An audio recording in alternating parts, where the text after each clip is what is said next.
Hey, what's up, everybody? I'm Tyler, and this is my preview for UFC 149, which takes place in Calgary, so it's kind of a big deal. Before I start kind of previewing some of the fights, I want to say that this card is best to not to think of it as what it was, what it could have been, and just kind of embrace it for what it is. Because it's not a terrible, terrible card, but if you compare it against what it should have been, it's complete fucking garbage. So, injuries killed it. Killed it, you know? If you think of it like that, it's not a good card. But just it's not bad. It has some weird matchups and some shitty matchups, but it's not a terrible card all things considered. So, obviously there's going to be some fighters on this that I'm not as familiar with, so I won't be able to comment as much. But whatever, let's do this. Okay. Mitch Clark versus Anton Kuvanen? Kuvanen? Whatever. To be honest, not really too sure about these guys. Kind of hoping for just a good fight. Sorry. Then the next fight, Antonio Carvalho versus Daniel Pineda. This should be a good fight. I mean, both guys come to fight. Carvalho he's kind of had a tough go of things throughout his career. I mean, at the beginning he was undefeated for a little while. Then he lost to Jeff Coran, and then he's had a patchy career since. Now, with that said, he's beat Hatsu Hayoki in a split decision, which is no joke because even though Hayoki lost the last fight, I'm still Warren Hayoki. I still think he's one of the best in the world in his weight class, And he beat Hayoki in Japan. There seems to be a curse with Hayoki fighting in the United States for some reason. So Carvalho has had kind of a patchy career, and he's going up against a really tough guy. And I keep looking over there because I keep wanting to go back to the fight card. So he's taking on a very tough guy. This should be a good fight, but I got Pineda winning this. Next fight is Brian Caraway versus Mitch Gagnon. Not really sure who I got in this. I'll go with Brian Caraway. Fuck it, why not? I don't care. I don't know too much about either of these guys. Brian Caraway's name is familiar. The next fight is Ryan Jimmo versus Anthony Parash. Now, Parash is seen as, one of the best fighters to come out of Australia. And Ryan Jimmo, I just don't like. I don't like Ryan Jimmo. I've been following him since his MFC days. He's an okay fighter by all means, but I don't like him. Something about him I just don't like. I don't think he's gonna really make much of an impact in the UFC. Now, I could be wrong, but whatever. I got Anthony Parash taking this. At least I hope Anthony Parash takes this. Because I do like Parash, and I hate Jimmo, so there you go. Next fight is Roland Delorme, just checking the time, versus Francisco Rivera. I got Delorme, whatever. I'm spending too much time on the undercard, so let's keep going. Court McGee versus Nick Ring should be a decent fight.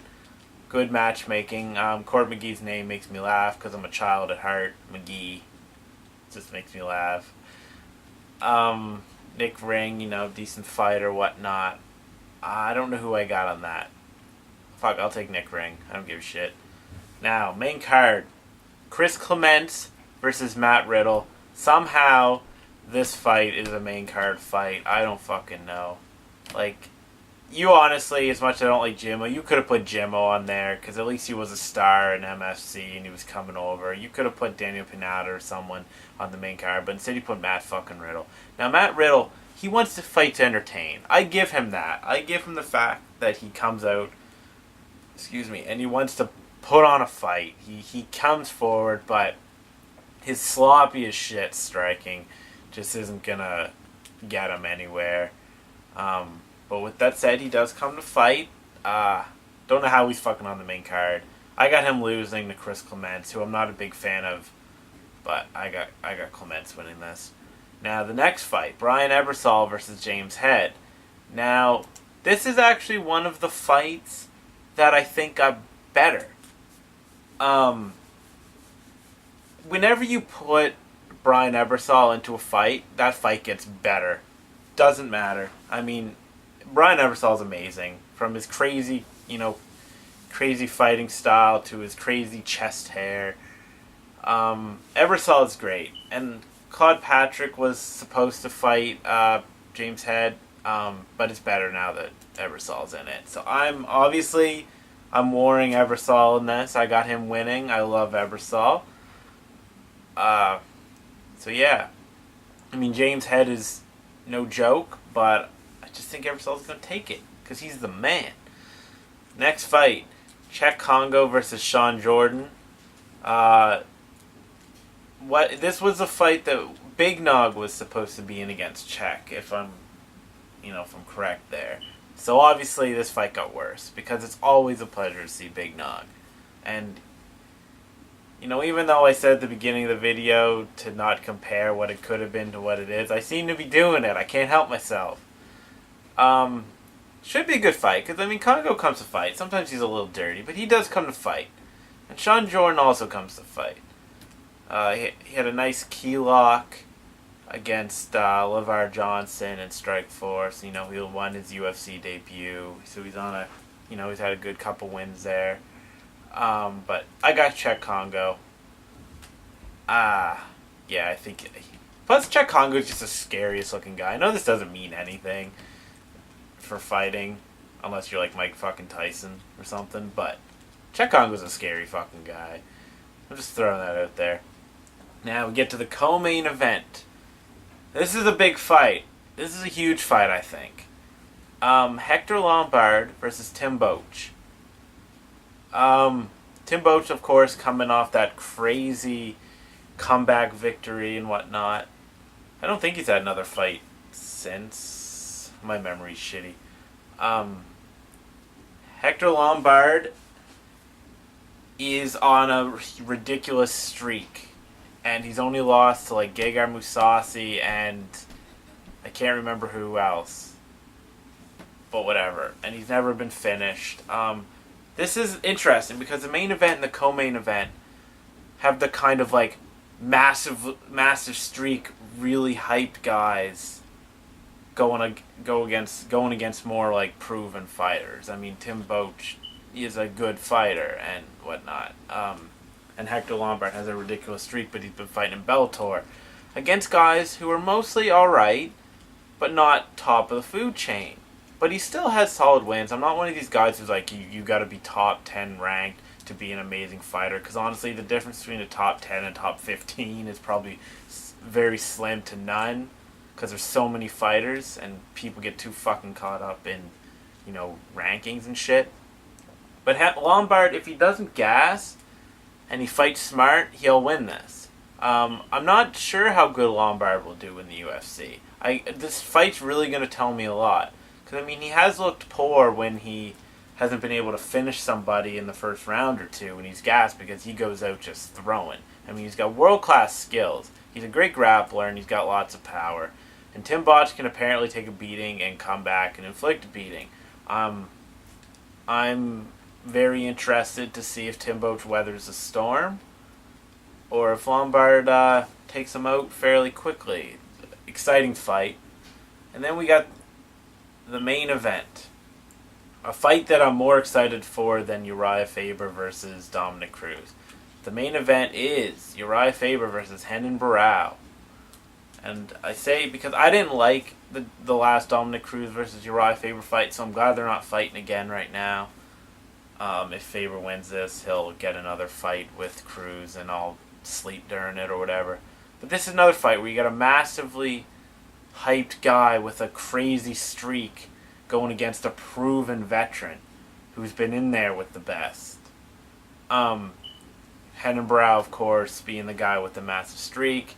He's fought a ton of guys that don't even have Wikipedia pages. Just throwing that out there as a funny little comment. But since he's been in the WEC/UFC, he has taken on some good competition.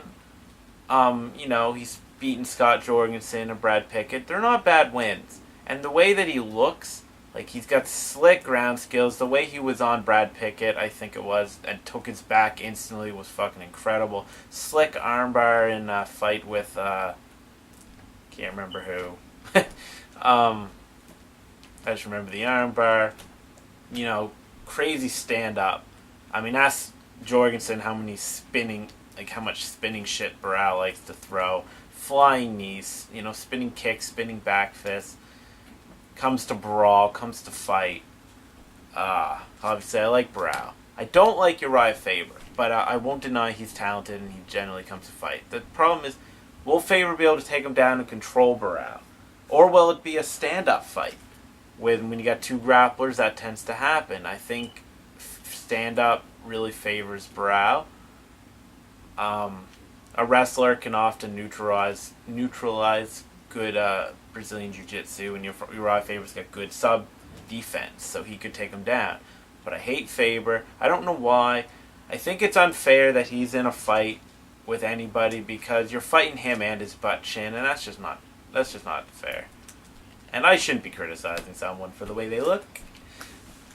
I'm just joking, people. But anyway, Urijah Faber, good fighter. Renan Barao, this is going to kind of tell us a lot of where he truly stands. Joe Hogan says he's the best fighter without a championship. That could be true. He fights out of a good camp. Anyway, that's UFC Calgary, UFC 149. I hope the fights are good. My screen just went off. Bam, I'm back. And hope you enjoy the fights. Thanks for watching this long-ass fucking preview. And peace out. Still Warren Hioki. I still think he's one of the best in the world in his weight class.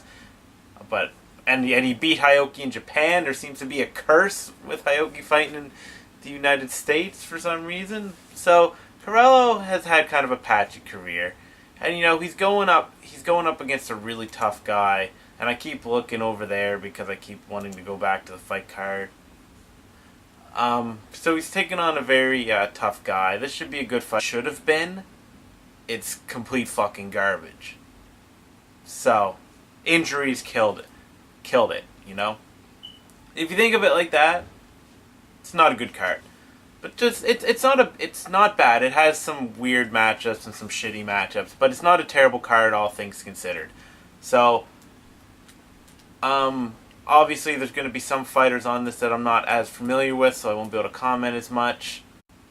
Hey, what's up, everybody? I'm Tyler, and this is my preview for UFC 149, which takes place in Calgary.